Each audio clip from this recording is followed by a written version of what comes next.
Great prompt, Scott. So I want to go back to the 1950s, 1960s. There was an author named Kurt Vonnegut, who was a wonderful, wonderful author. And he had a rejected master's thesis, essentially positing that all stories have shapes. Every movie, book, TV, film, play of all time has essentially followed some kind of storytelling arc of emotion, of story, of protagonist, whatever. And these stories that have shapes are things like the Cinderella story, the boy meets girl, the rags to riches, etc., etc. There's like 8 of them. Well, he found in his rejected master's thesis that the most popular story that engages an audience of all time is something called The Man in the Hole. It's the idea, folks, that the protagonist is walking down the street. He or she, it falls into a hole, learns some things, meets some people, climbs out of the hole, and the new sidewalk that they're walking on is better than where they began. Take The Shawshank Redemption, #1 movie ranked on IMDb of all time. Andy Dufresne, I won't give away the movie. Andy Dufresne, walking down the street, gets thrown in jail, meets Morgan Freeman, has a Rita Hayworth poster, starts siphoning the warden's money, gets out of jail, goes down to Mexico, opens up a resort with Morgan Freeman. Cool. Better than where he began. So how does this tie back into gratitude? I believe that when we're going through good times, gratitude can sometimes be a divisive maneuver. I'm so grateful that I have sunshine in my window and life is good. Fuck you, dude. Right? You hate those people sometimes. We all live in comparison, right? Envy is the ulcer of the soul. Comparison is the thief of joy. You see someone giving gratitude to good times, you're like, la, la, la, la, la, ivory tower mother humper. Ugh. Very divisive. But what if we looked at Kurt Vonnegut's theory and said, you fall in the hole, you learn some things, you meet some people, you start to climb out of the hole, and then the new place is better than where you began. That's a good thing. What if gratitude can be used as a tool to start the shift? What if gratitude, you can look back at all the bad and say, I'm so glad that happened. Look what we have now. That's gratitude through the hard. And there's a fella out of Eastern Washington University, a researcher who proved this in his groundbreaking study called grateful processing. He says that when something bad happens in your life, you have 3 choices. You either completely ignore that the negative autobiographical experience occurred and you just go on with your life. Number 2, you think about it, you talk about it, you write about it to help kind of process it. That's number 2. Or you can think about it, write about it, process it, assign a series of positive benefits to it, and then give gratitude to it in a public and pro-social way. That, he found, processes that negative autobiographical experience better than the other 2 combined. So gratitude can be used as a tool to get you through, right? Every hole that I'm in, that I fall into, I know with tremendous confidence, I will get out of that hole bigger, faster, stronger than the hole I was in yesterday because I have gratitude in my back pocket. Every time I fall, I ask myself three things. One inside of me is helping me get through this. Can I be grateful for that enduring personal resilience? Number 2, who around me is helping me get through this? Can I be grateful to them for their support? Mr. Rogers says, Always look for the helpers. And number 3, what inside this actual negative autobiographical experience is actually going to provide positive benefits over time? Can I be grateful for the hardship itself? When we wrote our second book, Gratitude Through Hard Times, which hit number 1 on the Wall Street Journal bestseller list, one of the things we talked about was something called benefit finding. And we took a couple different research studies on assigning positive benefits to the negative and all this blah, blah, blah stuff. And we created an 11-point checklist that you can use to assign positive benefits to anything in your life. It's essentially a checklist that asks, did that thing make you more self-confident? Did it give you empathy? Did it teach you self-efficacy? Did it help you achieve positive lifestyle change? Did it help you make more money? Did it bring your family closer together? Did it bring your community closer together? Now I'm forgetting the last 5 things. But anyways, if you can say yes to like 9 out of those 11 things, it's probably one of the greatest things that's ever happened to you. Might as well give gratitude to it. Might as well talk about it publicly.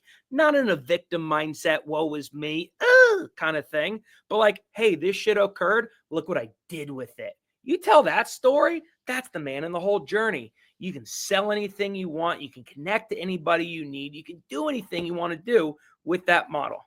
You know what I mean? I just made all that up, by the way. So powerful. Chris, I think everyone wants to have gratitude. Like, that's the dream.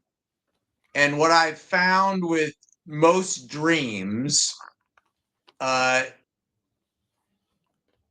is that they very rarely become is this. It's because they never get the tactical, practical, what do I do? So when people say to me, I want to write a book, I want to start a podcast, I want to be an entrepreneur, I want to get in better shape, I will all these things, that's a dream that very rarely becomes a reality because they don't actually know what to do.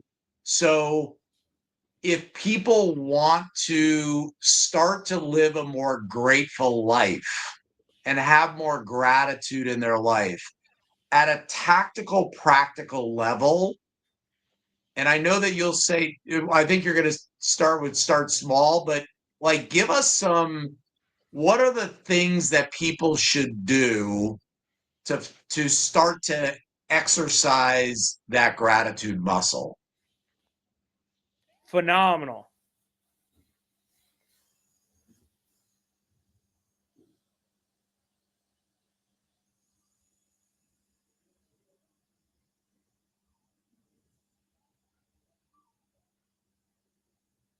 At our very first dinner, July 15th, 2015, right after the Just a Common Soldier thing had come out, I invited 15 of my friends that don't know each other over to my home for a simple bowl of pasta sauce. 6:30 p.m. cocktails began. 8 p.m. I wanted dinner served, but at 7:47 p.m., now the name of my cult, I put the pasta in the pot and delegated 11 specific tasks to empower the attendees to work together to create the meal, right? We kind of took a pause. We had a shared group experience. We served each other like y'all do at top retreats. We did all these kind of things. We set the scene. We lowered the guard. We drank good wine. And a little bit into that dinner, I paused. I said, hey, y'all, shut up, man, because I'm from the South. But I said, shh, let me ask you a question. If you could give credit or thanks to one person in your life that you don't give enough credit or thanks to, or that you've never thought to thank, who would that be? And physiologically, I watched everyone kind of, right? They took a deep breath in. They sat back in their chair, kind of looked around. They got flooded with guilt, shame, regret. How have I never thought to thank that person sooner? And then they told the most amazing stories I'd ever seen before in my life. Stories about having never thought to thank their mother, their father, their dog, their third grade teacher, who you name it. And the whole room shifted. And then they went out and did great work in the world, great positive work. Okay. So to answer your question, Scott, I would say the first thing you can do to step into a practice, attitude, disposition, state, trait, emotion, or mood of gratitude, of which gratitude is all of those things, by the way. The first thing you can do is slow the F down and notice how you're just doing in the present. And know that the minute you're crying by yourself later tonight about something that you feel guilt or shame about, know that you can find gratitude in that thing. Let it be a trigger. Let your lived experience, this emotion, be a trigger for gratitude. Right? The next time you feel elated and joy and wow, like, I didn't burn the steak. Take a pause, realize that emotion, realize, I'm so grateful to my Aunt Kathy for teaching me how to cook steak. Right? So let that act of living in the present moment in a very chaotic and messy human experience, let everything you notice and feel be a trigger for gratitude. Because whatever you're going through, it can be shifted into the positive instantly. Does that make sense? It does. I'm not going to say wake up and write everything you're grateful for. I'm not going to say go through your phone and text the first 100 people that you're grateful. I'm not a fan of that stuff. Because I think those are just band-aids to cover up some ism within ourselves that you think will be solved by doing this thing. No. I think just being present and understanding what you're going through, that let gratitude be the action that you take from that thing. How do you handle, Chris, when you ask that magical question, when the person reflects on it and the answer is someone who's no longer with us? How do people navigate that? Because you can't go to them and share your gratitude. They're no longer here.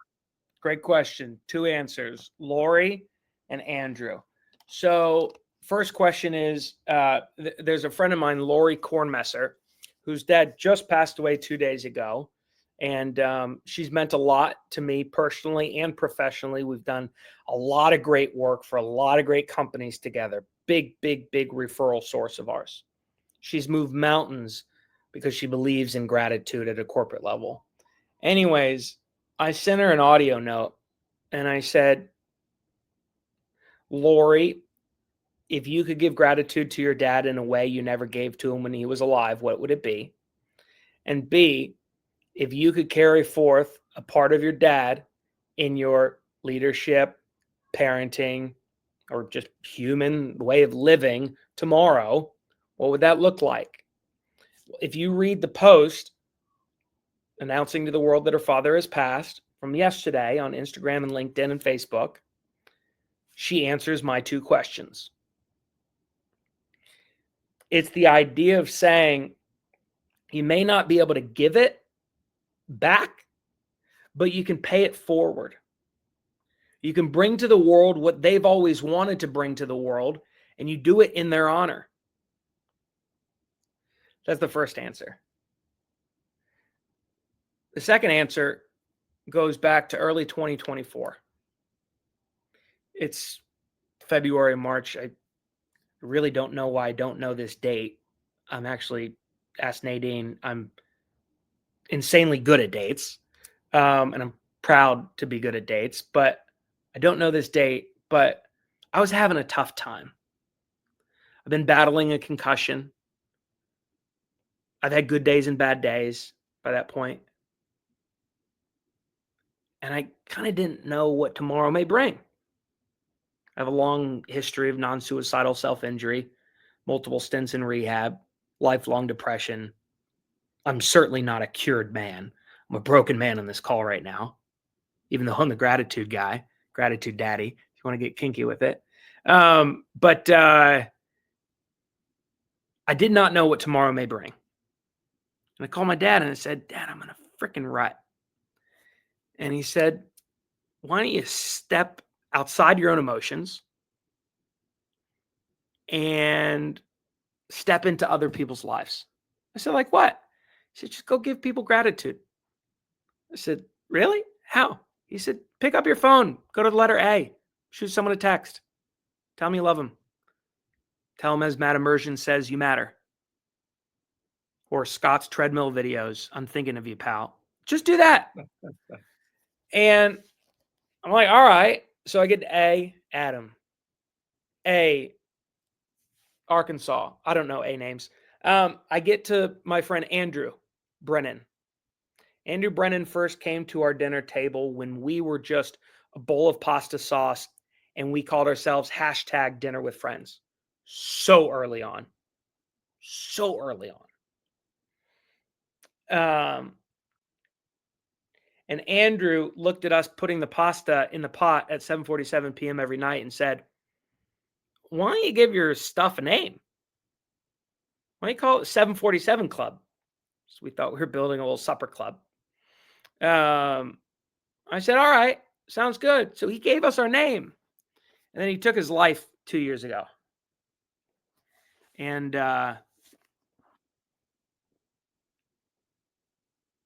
when I got to his name on my phone, I said, let me text Andrew. Give him gratitude. Shot him a text. Immediately, the Verizon response of this number has been cut out of service. Got the response back. It did not reach.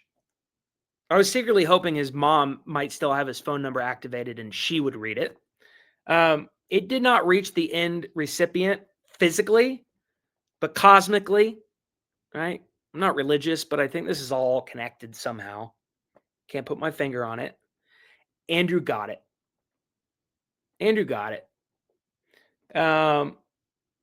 And so what I find is that even if someone's passed, think, what language would they have liked to receive that gratitude in, and give it to them in that way. We all know of Gary Chapman's The 5 Love Languages: quality time, acts of service, physical touch, gifts, words of affirmation. Think, what is the most inconvenient way you can give gratitude to that person who's no longer with us in the language that they would have loved to receive, and go do it. If it's quality time, go visit their favorite museum. If it's acts of service, go volunteer at that crazy little Rotary Club that they went to every Wednesday at 6:30 p.m. for bingo night. Whatever. Do it. Make it inconvenient for you. Makes it memorable and appreciated by the person who's no longer with us. Does that make sense? Last question for me, and then you guys can fire away at Chris. So you're on the Rolling Stone, what is it, Culture Council or something like that? Yeah. Is that right? Yeah. And is that because of the gratitude practice? And how do companies use gratitude to create a winning culture? Great question. Rolling Stone, I had, so the first, funny enough, the first company that ever believed in me when I was just a bowl of pasta sauce was Dell Technologies. And I, at some point, as a 27-year-old kid, got to become the face of their small business program. I'd go around to events and I'd speak in videos and all this kind of stuff, doing, kind of Dell influencer work or whatever. I was just a bowl of pasta sauce. And one of the guys that was kind of running the SMB influencer program at Dell ended up kind of going to Rolling Stone and saying, let me help you build a culture council. And, I got a kid with a bowl of pasta sauce who would be good for a culture council. So I got the invite through a guy named Scott Gerber and Ryan Paul, both great guys, wrote a book called Super Connectors. They have a company now called the Community Co., something like that. They had founded Young Entrepreneur Council, YEC. They had started Forbes Councils as well. So it's just one of those kind of things. And yeah, that's been going on for 4 years. We've published, I believe, 34 or 35 columns. I submitted the newest one literally yesterday, so it should be out, later this month. Yeah, we write about the science, the psychology of human connection, of asking better questions, giving authentic gratitude, living a life of generosity, being of service, being a good giver, all the kind of things that, the Outlier Project, kind of believes in. So, that's been fun. I'm just starting a new column at CNBC. Literally just had the meeting on Monday to solidify it. So we'll have probably a greater frequency, maybe 2 articles a month come out through that. So that's fun. How do companies use gratitude to So I'll give you an example. I was called in to work with the senior leadership team, executive leadership team of a $94 billion a year alternative agriculture company in Chicago earlier this year, Archer Daniels Midland. And you can study the stock price. At the time, they were down. Their net operating profit was down 54%. They had a horrible quarter. Their stock's down like 200% since like 5 years ago. People are waking up to like canola oil and stuff. And so they brought me in to their, 11-person team meeting in Chicago, the top of the building, that kind of stuff. And I couldn't help them with strategy. I couldn't help them understand from a macroeconomic standpoint, consumer behaviors around canola oil in different agricultural. I'm not that guy. But what I did come in is say, here's what you're dealing with. This is the new normal. The peak of 5 years ago, that was the extreme, not the mean. Tomorrow can be better. We have a lot of shit to figure out. You might as not have a jaded mindset and a broken heart to go tackle those challenges. Might as well have an attitude of gratitude. Might as well pour into yourself and shift your own mindset before you can pour into the rest of your team, and before this division of the company can then go into other divisions of the company that are struggling. And as the EVP said, become the positive contagion. So all of this comes from a positive mental attitude, an attitude of gratitude, being the positive contagion, all that kind of stuff. So we did that over the course of 2.5, 3 hours kind of thing, just working with people, doing all that kind of stuff. You check their stock today, they're up 28.88%. Their stock is up 28.88% since our work together. I'm not saying that's me. I'm just saying maybe I played a small part.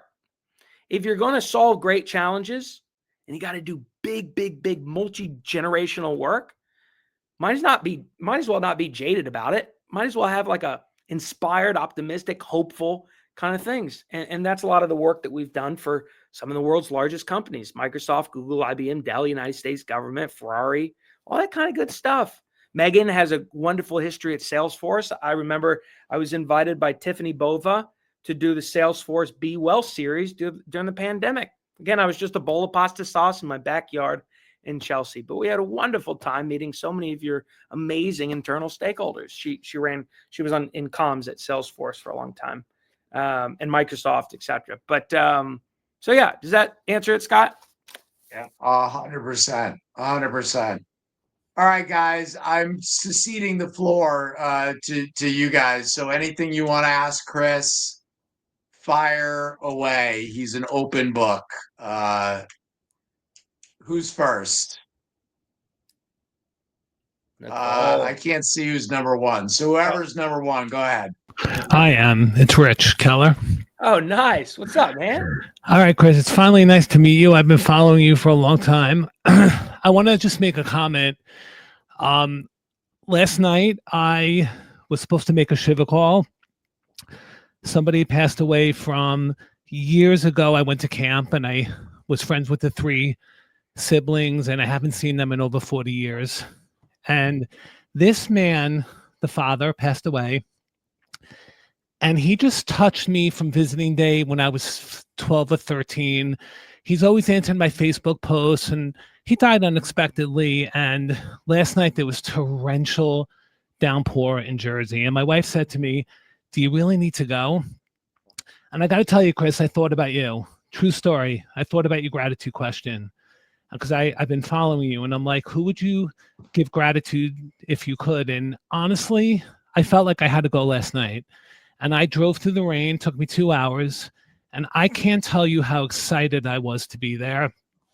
The kids were, I mean, I was friends with them, sort of keep in touch with them. They were shocked. They just thanked me, and I'm like, "You're thanking me? Oh my God, your father had such an impact on me." And we talked about stories, and I just want you to know that you were really one of the biggest reasons I went last night. I actually thought about that question, and I know he was watching me up there. And I just want to tell you that. Rich, I love you, pal. Thank you for doing it with a heart of gratitude, the inconvenient way. This is truly, this is God's work. I appreciate it. Thank you. Keep doing what you're doing. Okay. Look, when people pass, we think about the sacrifices that they made for our own well-being and for the well-being and benefit of others. And if we can honor their sacrifice with the sacrifice of ourself for the well-being of those in our community, that's you're living in his honor. So thank you, Rich. Thank you. Nick, I think you're up. Yes. Hi, Chris. So I just want to say that I haven't been to any of these meetings for about 3 weeks because life happened. And I jumped on to see which events were up, and I saw you, and I'm like, that's it, done deal. I set my alarm. And I met you once in March. I have a picture with you in front of the elevator in the lobby. I told you back then that February, I quit my job to start my publishing company. And you said to me, stick at it. If this is your passion, there's going to be hard times, but remember why you did it. And I haven't forgotten. I just want you to know. And now this year, I signed 4 clients. The first one signed 4 books with me. And I'm going to end this year publishing 9 books. And I started my company in February. I'm booked out now all the way. I can't take on a client till February. So I just want to tell you that words have the power to make or break. And sometimes you really don't know the space somebody's in. And 5 words could change somebody's life. And that's the God's honest truth. I also want to say that this year was the first year, and this is the 8th year my mom's been passed, that it popped up on my Facebook. It was her birthday. And I sent a message saying, "Happy birthday, Mom," because I wanted to. It was as simple as that. And it actually felt great. I think in the years past, I would see it and feel sad. The last thing I want to say is, I know in my heart of hearts that the whole reason I am where I am today is because I came from a place of gratitude, even unknowingly at the moment.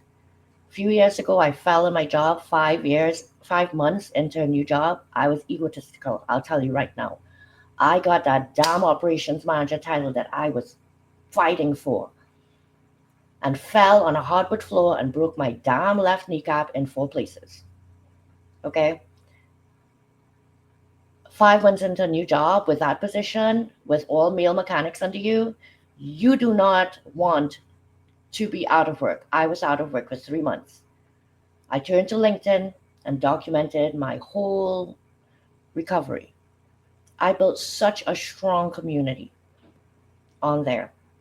And within 3 months of breaking my knee, I wrote my first chapter in an anthology with my broken knee. I've just published my 6th anthology. So I've now worked with 78 co-authors. So I could have become real bitter.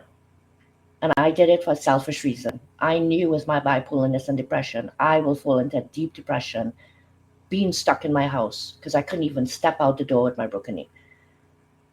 And so I did a post-call talk through Thursday. And that lasted for 2 years straight. And people would come every Thursday and talk about what they were grateful for that week, what they were going through, and what they needed support to push through the last 2 days of the day of the week to get to the end.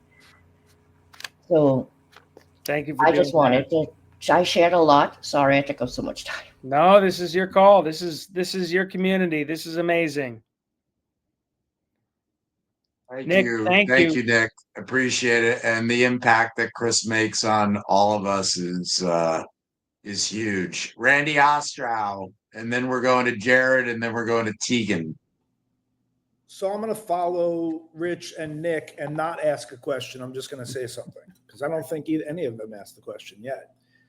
So I don't know if you really remember me, but you and I had an interaction the last time that you were you spoke at the Outlier project. I'm speaking to Chris, obviously. And we reconnected afterward on LinkedIn. And what stands out to me from this call is a couple things. I want to thank you for being here. I want to thank Scott and Kathy for always being here. And the rest of the community, I want to thank them for being patient with what I'm about to say. Chris, what you said that stands out the most to me is that you're still a broken person. And if you ever need somebody to talk to, I'm available 24/7. And you made an impact on me a year and a half ago or whatever it was. You probably don't remember because I'm sure you speak to a lot of people, but that's my comment. And thank you all for being here. Thank you for being here, Randy. And, I think my friend David Nabinski, wonderful fellow on LinkedIn as well. He's a real human off LinkedIn as well. But he just started this thing where he would just put his phone number, he put it online and said, people call me, try it. Randy, I think if you extended that invitation to a lot of people and just posted your phone number online, or if everybody just posted their phone number in the group chat and then you just picked a phone number to call, I think actually, wait, can we do that? Can we all just dump our phone number in the group chat and then randomly don't even see who's doing it? Pick a number and call it. Don't even know whose number it is. Try not to look at the thing. I'm doing the 248 number because that's I don't even know who that is, but I'm gonna go not now, but after the call, 248, because my girlfriend's from Detroit. 248. Well, anyway, Chris, 7. not to take up too much time, but if you ever want to chat with somebody, we've got some shared experiences. I appreciate it. Much love. I appreciate it. Glad you're here, pal. Thank you for being here. And whoever I just called, my friend. Whoever I just called, I'll call you later. We know it's raining because Jared, that's the only time Jared has a hat on. The weather duped me. The sun came out. So yeah. Jared, you're up. Today. Hey, so Chris, really appreciate this. Really good stuff today on this call. Just to kind of share something. When I first started my journey into gratitude, it was through a book by Rhonda Byrne. It was called The Magic. And there was a lot of those daily gratitude practices. I know you said they're not really your favorite. But one that really stuck with me, it was the magical way out of negativity. And it was when you have a shit sandwich situation, you find 10 things to be grateful for in that shit sandwich. And that's kind of your starting point to climbing out of the hole. So I just wanted to share that with the group in terms of that really helped me reframe a lot of problems I had at the time. And whenever something challenging comes up, first question for me is, what is the universe trying to teach me through this right now? How am I supposed to help people through this right now? What am I supposed to learn? And I just wanted to ask you, in terms of those style things, when you're in the hardships, do you have any practices like that you tend to lean on more than others? I mean, those 3 questions, one inside of me, who around me, one inside of it, is great. That positive benefit appraisal thing, it's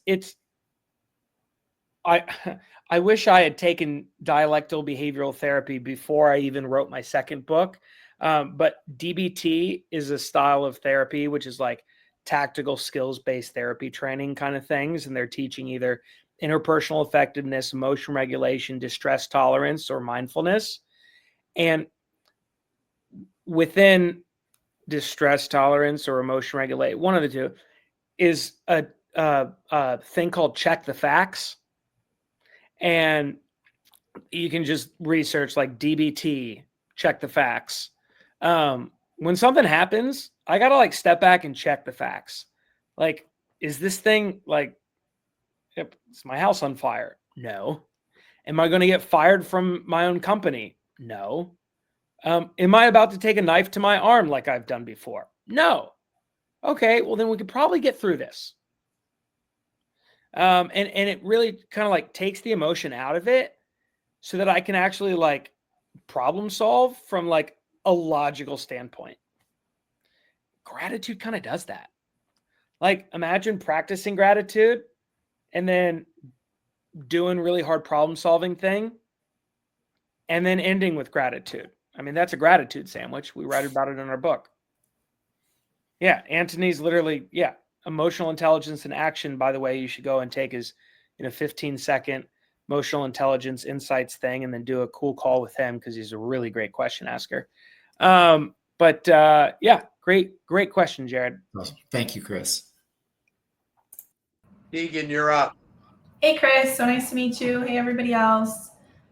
So Jared was really spot on with what I was going to ask, but I can piggyback with something a little bit different. One of the things, I was at a mastermind recently, and one of the gentlemen had recently went through bankruptcy, and he said that the most difficult thing that he had to do was go next door and tell his mom that he lost her house. And she just said, it's okay. What can I do to help? And he said, no, you don't understand. You are going to lose your home. I had to file for bankruptcy. And she was like, no, you don't understand. I don't care. How can I help? And that's just like such a mom thing, right? And so he was saying, but one of the more difficult things is to love the things that you hate about people. And that's something that he challenged us all to do. So in the past 2 weeks, that's something I've been working on. Like, I love my 2-year-old and I love how independent he is. But when he spills another gallon of freaking milk from being determined to pour his own cup of milk, it's like, oh shit, now we're late again. And so, being a broken man and dealing with, universally true people problems, is that something that you've covered in your research or in your line of work and things like that? How do you talk about that? Awesome. Thank you for sharing that, because I've got a story about the how can I help or the service part, but I want to go back to actually DBT, which is, okay, so you said, I love him and I hate that he's doing that. Both can be true. That's the beauty of life. Dialectical behavioral therapy is the study of dialectics, the idea that two opposing truths can be held at the same time. I can practice radical acceptance and seek change. I can hate you and be grateful to the positive benefits you've brought into my life. So the more you get into that mindset, the more you're able to navigate a lot of these things, knowing that every situation is complex. DBT has things where like you can, study probably distress tolerance or emotion regulation, but just type into ChatGPT like DBT, and mindset. Okay, I will. Yeah, cognitive dissonance is something that I love to explore, and just banter is just of opposing viewpoints and how two things can be true is something I enjoy at an intellectual level, but in the day-to-day, man, can we Oh, of course. I got some work to do. Oh, of course, we all do. In our signature keynote, our signature keynote was kind of built. It was built by Felipe Gomez and Ben Nempton, two great keynote speakers that y'all got to follow online. But I look back at this 10-year journey and said, God, I've learned a lot from a lot of cool people. What have I learned? Well, the most successful leaders I've met do 5 things really well. They create moments of pause to slow down and connect and let the creative thoughts catch up. Number 2, they ask really good questions. Number 3, they savor what's working and shift what's not. Number 4, they take action on what they've actually learned. Make that action be bold, empathetic, collaborative, and focused. And number 5, they appreciate the journey, both the good and the bad. That's essentially my 60-minute keynote. Let's go back to the third thing, the savor and shift. That's what you're talking about, that and mindset. Savor what's working and shift what's not. So my favorite book of all time is, and I'm happy to facilitate a group discussion about this on a separate, kind of call. This is my favorite book of all time. It's the #1 bestseller in conflict resolution for decades. It anchors most of my work. TLDR, no great problem in the world has ever been solved through the strategy of discipline or correction. No problem in the history of the world, geopolitical conflict, corporate mess, litigation, whatever, no problem has ever been solved through the strategy of discipline or correction. What do I mean by that? Most people look out the world and try to fix and correct a situation or the behavior of others. Oh, that's needed. But they forget some pretty critical steps along the way. They forget to look at the world from a place of peace, not war, which dictates everything. They forget to build authentic relationships to those they're trying to influence. They forget to ask really good questions and listen to what's actually going on. And they forget to teach and communicate why they actually need the thing shifted in the first place in order to then correct or fix the problem. People skip straight to correcting, fixing, blaming, whatever. Okay? In that book, Anatomy of Peace, it's called The Influence Pyramid. The Arbinger Institute wrote that book. It's called The Influence Pyramid. The top of the pyramid is correct or fix the problem. The bottom of the pyramid is teach, communicate, relationship build, obtain a heart of peace. The pyramid split up into 2 things: correct what's wrong or help go right. Most people look at their life and fix what's wrong. Very rarely we appreciate and then help things go right. So in my SPASTA, pause, ask, savor and shift, take action, appreciate. What does it spell? Pasta. In my S, savor and shift, we teach companies and leaders how to savor what's working and then shift what's not. Got to do both. It's the and mindset. It's cognitive dissonance. It's DBT, dialectics. Okay. So gratitude is a tool to appreciate and then help things go right, so that you're in the right mindset, they're in the right mindset, the thing's been appreciated, we can fix what's going wrong. Does that make sense? Yeah, absolutely. I think a lot of us here who've ever led teams, a lot of us intuitively do that, but sometimes it's hardest with the people that's closest to us. Yes, and it's hard as shit with the people that are closest to us. I mean, first of all, the people that are closest to us see our growth the slowest. And we take for granted the people closest to us. And so we don't invest in doing the hard thing we have to do in order to correct or fix the problem at hand by helping things go right before we shift what's wrong. Because they're so close to us, we'll just assume they'll be around forever. So don't do the hard work. Because helping things go right is a lot harder than correcting what's going wrong. And Tegan, I will challenge the first thing that you said about we all kind of do that instinctively, help things go right, and then no.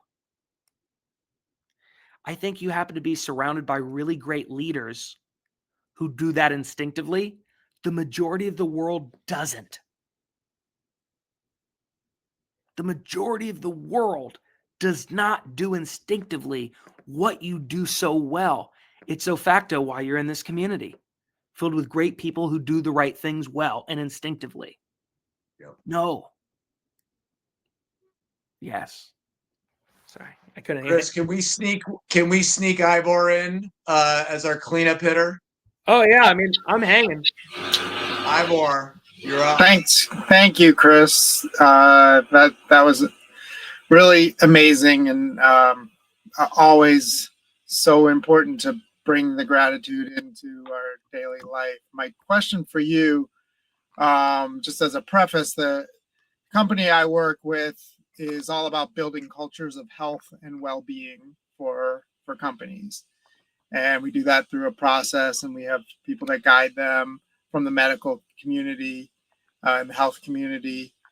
And so my question for you is around when you're talking about gratitude, have you seen, and have you shown improvements in people's health, both mental health, obviously mental health, but physical health as well, and well-being, and have you actually studied it and have data around it? Because I think that it's so powerful.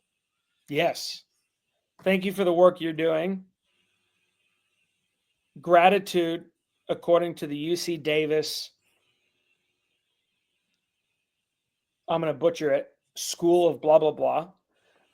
They have all those studies. I would suggest us all going to just go to ChatGPT and say, what are the UC Davis health benefits of gratitude that Chris Schembra writes about in Gratitude Through Hard Times? I wish I had a book of, maybe I do have a book of mine, but yes, people sleep better. They're more, they bounce back from disease. I mean, I'll answer it with the story because it seems like there's a couple Detroit people on the call. My girlfriend comes from Southfield, Michigan, a suburb of Detroit. And she's got 8 brothers and sisters. She's one of 9. The person directly beneath her, who's actually her Irish twin, she was born 360 or 359 days after Molly, so they're kind of the same age for 6 days.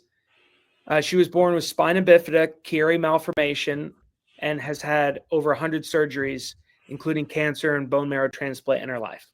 Okay? She's lived in hospitals. Her doctors, across all dozens of hospitals she's been to, with the probably hundreds of doctors that she's touched, well, 100% across the board say, Hope, by the way, that's her name, Hope. Hope heals faster than any other patient we've ever had of any surgery we've ever done. I believe Hope to be the most grateful person I've ever met by far. With a strong social, emotional support system around her. But her attitude? I mean, practicing gratitude in a peer-to-peer format between a hard event in the workplace lowers cardiovascular stress by 54%. Gratitude makes you sleep better. It makes you, yes, long story short, the studies are out there. Dr. Joe Dispenza, great guy. Healing, all these kind of things, for sure. The health benefits are huge. Not to mention just the health benefits that come through productivity done right. You can either lead a company, build a thing from like a fear and anxiety-based mindset. You can do great work, but it'll threaten to ruin you. Case in point, me. In the period of, at the time, my greatest professional success in 2020 and 2021, we were doing 140 events a year. We were tonning it. Non-suicidal self-injury episode. I was doing the success the wrong way. When you figure out how to be productive with your heart and mind in the right place, it's an additive, not a net negative. Remember, everything I teach, the goal is growth. I'm not a woo-woo. I'm not like a rosy woo-woo gratitude. Hey, let's do it because it makes us feel good. No, I do gratitude because it helps me sell better, lead better, sleep better so that I can perform better, bring my best ideas to work, and negotiate the hell out of what I need to do to charge a premium for my services. There is nothing woo-woo about me, folks. Please understand that. This is sales technique. This is manipulation and negotiation. Like, gratitude is the best for that. God, it's so good. Oh, Amazing. Chris Thank you, Schembra, Chris. my man. Thank you so much, guys. If you enjoyed today, pick up Gratitude Through Hard Times, pick up Gratitude and Pasta. Just support Chris in here's any what- way that you can. Love you, brother. You know that. here's what I'll say. And I started doing it like in March and April and May, and a few of y'all have taken it up on me, Nadine and Anthony, etc. If any of y'all, right, I got my starter on pasta sauce. I started hosting dinners every week, once a week for free in my home in a 350 square foot studio apartment on the Upper West Side of Manhattan. The dinner table saved my life. And it ended up introducing me to people who didn't believe in who I was, but ended up moving mountains for who I was becoming. The dinner table is my rock solid soul goodness kind of thing. For any of y'all that want to do that in your life, host a gratitude dinner in your community, your home, pick a date, reach out to me. I'll send you a few resources. If it works, I'll FaceTime in for 10 minutes and say hi. But I cannot tell you how important community is in this new world that we're living in. Just my newest article that's coming out in Rolling Stone later this month is essentially saying content is dead. Community is in. Right? Everybody can create content now. We're all starting to sound the same. I literally saw 3 thought leaders in my professional speaker community post the exact same post with the same fucking line 3 days ago after the death of a speaker community that I'm a part of, Impact 11. Okay? Same freaking witty line. We're all doing it. We're all sounding the same, which means community, I believe, community is the new authority leadership. I believe, okay, you're the first to hear it first. I might as well say it. Emperor Nero, Roman Empire, 60 BC, powerful dude, killed a lot of people, did big conquering stuff. He was also an actor, which was embarrassing as shit for the Roman Empire because actors were the lowest on the totem pole back then. They were the infame. They were the embarrassment. It was prostitutes, gladiators, and actors. And Emperor Nero used to slum it with these horrible people and embarrass the crap out of the empire. And he started wars because people talked bad about his acting. Right? But now, actors, authors, influencers, thought leaders, musicians, there are rock stars. How do we go from bottom of the totem pole to the top of the totem pole? But that shit's changing. Now, 11labs.io can create a song for you 20 seconds. Now, you can use ChatGPT to write a book. Now, you can go to any service without actually having lived experience and post something on your LinkedIn with your thought leadership. I believe thought leaders, actors, musicians, are about to go back to the bottom of the totem pole. This is a 20, 30-year prediction. I happen to think in, decades, not quarters, but like it's coming. What's going to replace it? Community builders. Community builders are the new rock stars, and you heard it here first. I guarantee you this is coming. I guarantee you.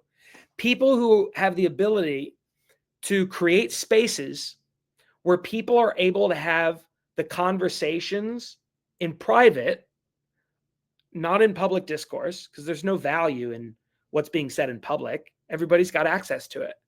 The conversations that are having in private, that's the wealth.